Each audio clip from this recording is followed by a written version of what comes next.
G'day, it's Shane here from Wine and Grape TV, and thank you for joining me at my home bar. But more importantly, thank you for helping me spread McLaren Vale wines to the world. As you can probably see, I've got my bestest buddy right here, my number one son, and he's actually at home sick from school at the moment with a bit of a cough and a bit of a cold. And when I told him I was doing one of my videos, he asked very specifically that he wanted to help and he wanted to be in one of the videos. So, number one son and number one assistant. So, number one assistant, can you please give me the first bottle, please? Okay. Now, I tried this last night.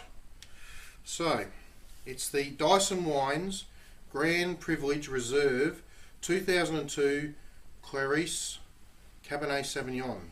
So it's a bit of a mouthful. Certainly an interesting label. No, don't say that. So, he doesn't like wine. Certainly an interesting label, and neither should you like wine at this age. I know. He doesn't drink wine. That's my domain. He's drinking wine. Then I'll get all yucky. So we'll do the wanky thing. You want to smell it? No?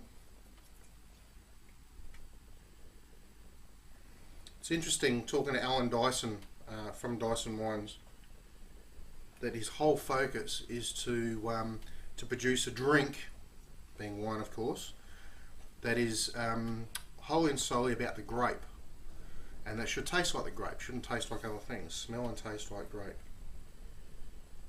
So lo and behold, what I'm getting here is Cabernet Sauvignon grapes. If you're a bit tired on your knees, you can sit down if you like. No? So being a 2002, there are some age characters starting to come through the wine, and very, very pleasant. This has been open a couple of days, and certainly doing quite well. There's a bit of floral component.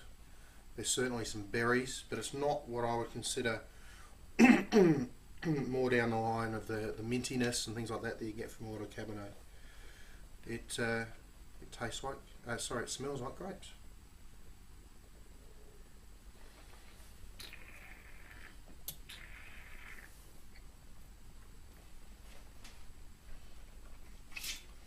Don't like that one. Yeah. Oh, I'm spitting it out because I need to talk about it. Now here again, what I'm really tasting is Cabernet. I'm not getting mintiness. I'm not getting black currants and things like that. I'm getting Cabernet grapes.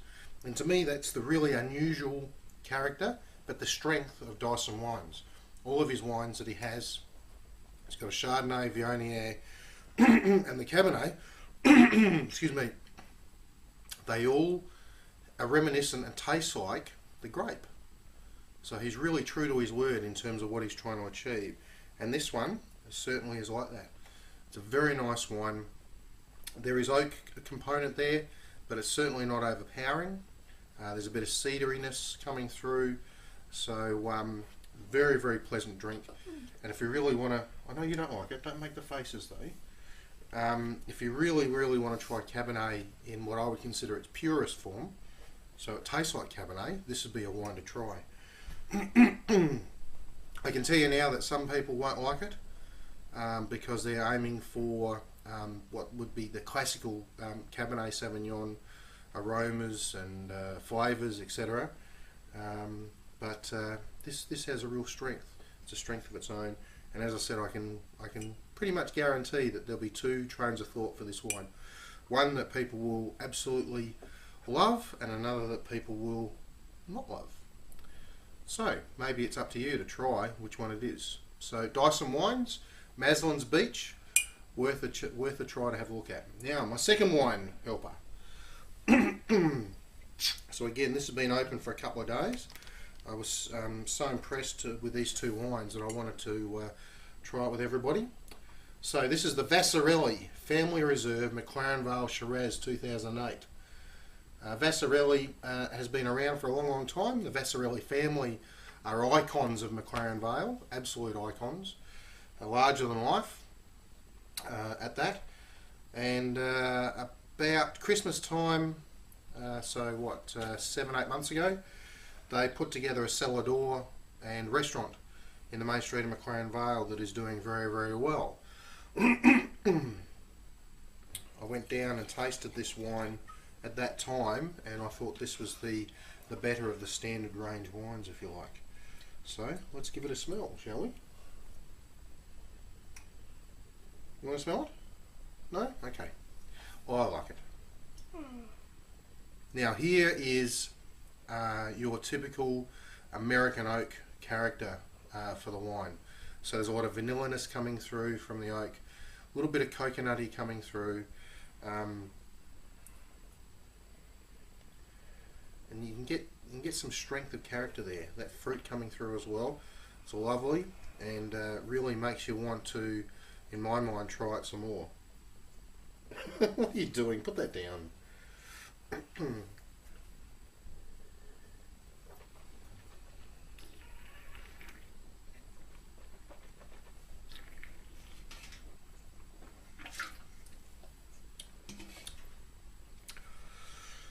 So the oak is there, but the tannins are not overpowering. In fact, the interesting thing here is that there's a wonderful acid component to the wine, and that acid gives it such a long length. Really, really nice. If you like the American oak, this is a wine for you to have a go at. That vanilliness, the coconutty coming through. Well, again, some people like it, some people don't. A lot of people are moving away from using American oak and going back to French oak. And I must say that I do like some with the American oak, as long as it's not overpowering. This one is not overpowering. There's that nice plumminess. There's a hint of licorice in there as well, and that nice flavours coming from the oak really put this together nicely. Now I can't remember how much those wines were, but I did want to share them with you. So I hope you'll enjoy them in a big way if you ever get a chance to try them. Don't pull that. In both cases, food wines. Really enjoy it with a multitude of foods. The Dyson, try anything from a from a good hearty pizza right through to your casseroles and things like that. The Vasarelli Shiraz. I would actually have a go at this with a steak. Yeah, I know. It's a bit of a cliche, McLaren Vale Shiraz with steak, but it does work. And this one, I really would give that a go. So look, on behalf of myself and my son, Tyler, I hope you have a absolutely wonderful week. We've enjoyed bringing this to you. Yes, Manny? Oh, he's telling me we should have scores for the wines, but I don't give scores to the wines. I'm sorry, I don't do that at the moment. Anyway, so thank you very much. It's all from Lonely Grape TV this week, and have a great week. Thanks, bye. You going to say bye?